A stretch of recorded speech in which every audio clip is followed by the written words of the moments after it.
देवी, एक समय की घटना, ब्रह्मा जी के जो पुत्र हैं सनक सनंदन सनत कुमार, वो चारों भाई श्रीमन नारायण भगवान के दर्शन करने के लिए बैकुंठ जाने लगे। और जैसे ही बैकुंठ में अंदर प्रवेश करने लगे तो पार्षदों ने रोक दिया, महाराज रुक जाइए। क्यों? पार्षदों ने बड़े विनम्र भाव से कहा, श्रीमन, हम भगवान के सेवक हैं, हम भगवान के पार्षद हैं और हमारे भगवान विश्राम कर रहे हैं। ये भगवान के दर्शनों का मिलने का समय नहीं है, क्षमा करें भगवान, अभी आपको अंदर जाने नहीं दिया जाएगा।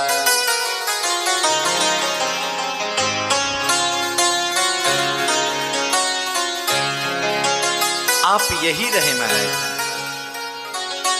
प्रतीक्षा करें, भगवान जब जागेंगे और भगवान के दर्शन का जो समय होगा उसी समय आपको दर्शन कराया जाएगा। लेकिन शरद कुमार कहने लगे, वाह, अरे तुम रोकने वाले कौन होते हो? हमारे भगवान, हम कभी भी उनसे मिल सकते हैं।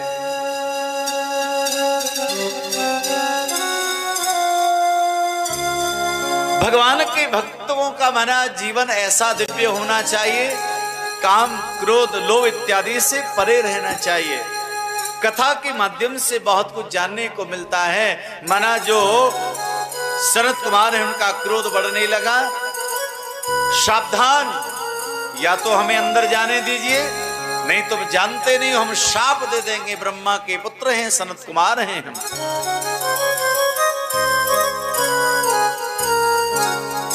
जय और विजय ने कहा, क्षमा करें भगवान, हम सेवक हैं और स्वामी की आज्ञा का पालन करना हमारा परम कर्तव्य है। हम प्रभु की आज्ञा के बिना आपको अंदर नहीं जाने देंगे।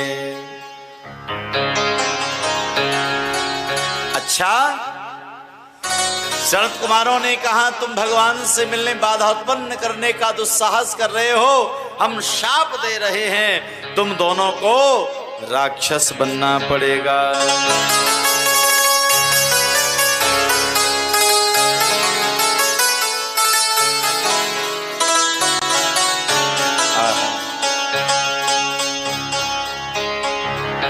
विप्र शाप ते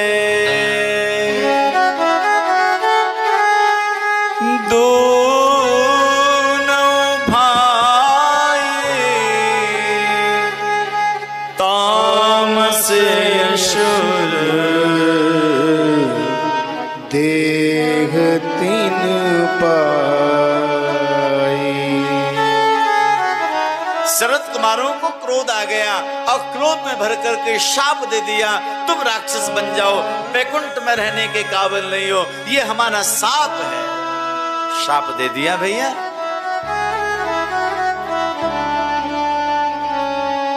लेकिन कथा क्या सिखा रही है ये जरा ध्यान से सुन लीजिए भैया। जय और विजय तो राक्षस बनने का शाप सनत कुमार जैसे परम महात्माओं ने दे दिया, क्रोध आ गए, उनको गुस्सा आ गए। लेकिन जानते हो, क्रोध करने से हमारे बहुत सारे जो सुकृत हैं, बहुत सारे जो पुण्य हैं, वो समाप्त हो जाते हैं।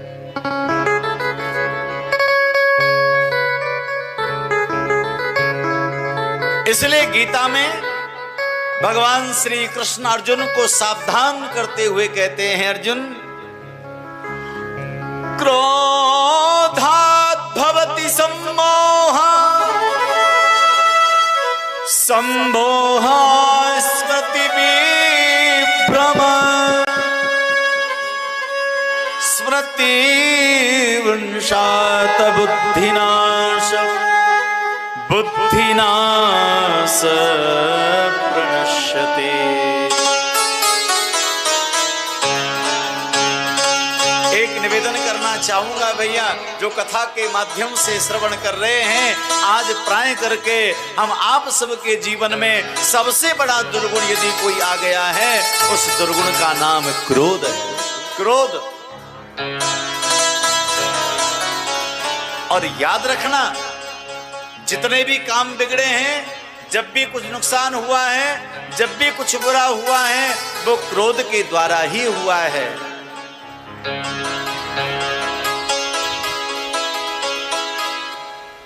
तो महाराज बिना जाने बिना समझे, लेकिन हां क्रोध करने से कोई लाभ होता हो तो थोड़ा आवश्यक भी है, और वो ऐसे होना चाहिए जैसे जल के ऊपर पानी का एक बबूला बन जाता है और अगले क्षण वो समाप्त हो जाता है। ऐसा यदि मानव जीवन में क्रोध रहेगा तो हितकारी होगा, और यदि क्रोध घर कर गया जीवन में तो वो सबको बर्बाद कर देगा।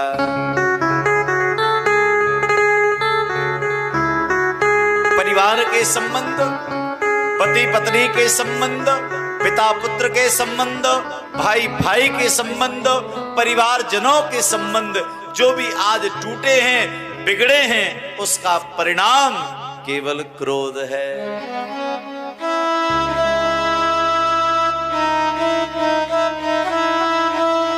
इसलिए भैया समझ जाओ, अब जो बीत गया समय उसे जाने दो, लेकिन अब तो कम से कम ये प्रयास करो, अपने द्वारा क्रोध ना हो, अपने द्वारा गुस्सा ना हो, ये प्रयास करिए आप। घर में शांति आएगी, समृद्धि बढ़ेगी।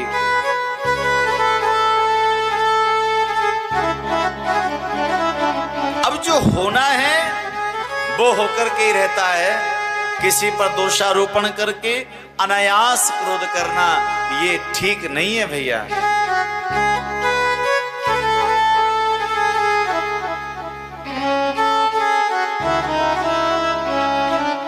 शाप दिया इनको राक्षस बनने का, 3 जन्मों तक राक्षस बनेंगे। पहले जन्म में कश्यप ऋषि की पत्नी दिति से इन दोनों का जन्म हुआ और नाम हुए हिरणाक्ष और हिरण्यकश्यप।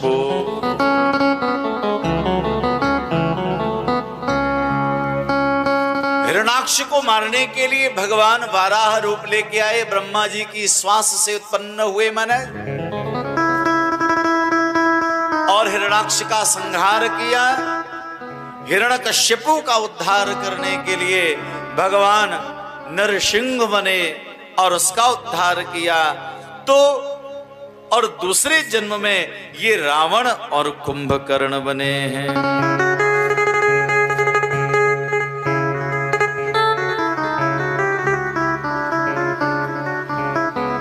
हे भवानी पार्वती, राम अवतार का एक हेतु तो यही है, सनत कुमारों के शाप के माध्यम से जय और विजय नाम के जो पार्षद हैं वो रावण और कुंभकर्ण बने हैं।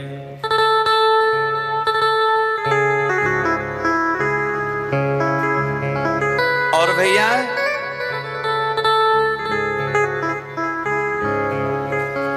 एक दूसरा कारण बताने लगे हैं। तहाँ जलंधर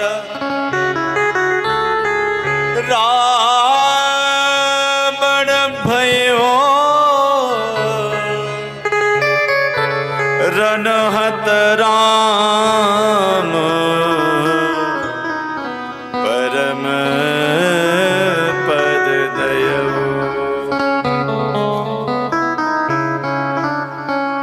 बताया जलंधर नाम का एक परम बलवान पराक्रमी महाराज एक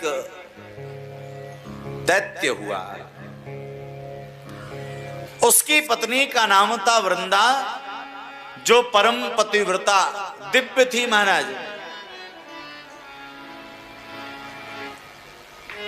तो जालंधर नाम के दैत्य जो था उसको ऐसा वरदान प्राप्त हुआ था कि जब तक उसकी पत्नी का पातिव्रत ठीक रहेगा तब तक महाराज उसका पति जीवित रहेगा, और जब पातिव्रत समाप्त हो जाएगा तब उसका पति मर जाएगा।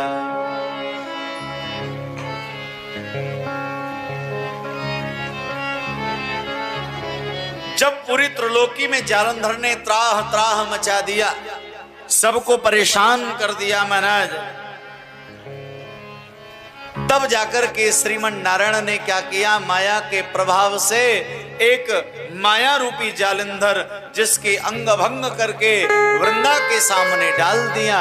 वृंदा के मन में चिंता हो गई, मेरे पति तो कुशल हैं, फिर ये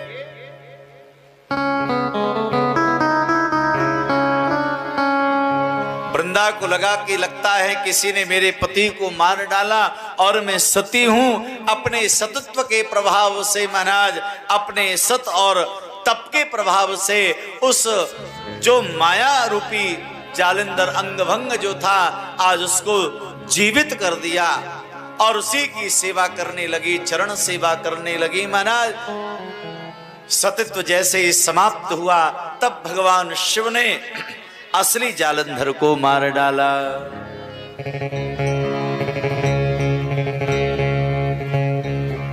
वृंदा देवी को पता लगा और वृंदा देवी ने कहा मेरे साथ धोखा हुआ है।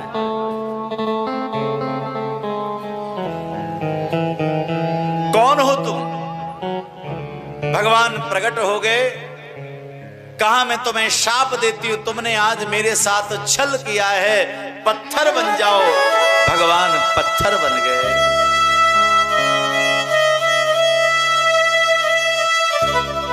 लेकिन किसी ने कहा भाई भगवान ने ऐसा क्यों किया? तो वर्णन आता है कि इस वृंदा ने पूर्व जन्म में घोर तपस्या करके भगवान को प्राप्त करने का भाव इसके मन में था। इसलिए भगवान ने कहा देवी समय आने पर हम तुम्हारे मनोभाव को पूर्ण करेंगे। इसलिए भगवान आए थे इनके यहां जालंधर बनकर।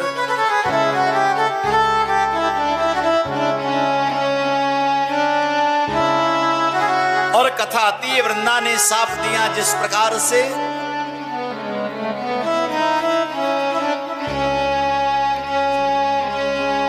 तुमने आज मेरा सत समाप्त किया, तुमको पत्थर बनना पड़ेगा।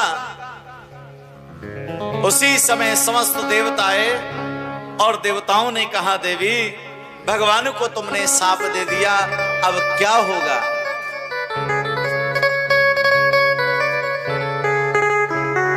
आज उसी समय ऐसा कुछ किया गया कि वृंदा देवी तुलसी के रूप में प्रकट हो गई और भगवान जो पत्थर बने थे वो शालिग्राम के रूप में प्रकट हो गए।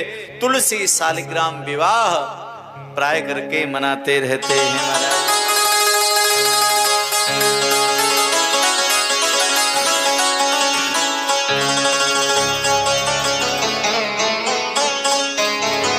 और भैया वही जालंधर जो था भगवान से बदला लेने के लिए तुमने मेरी पत्नी का हरण किया, मुझसे दूर किया।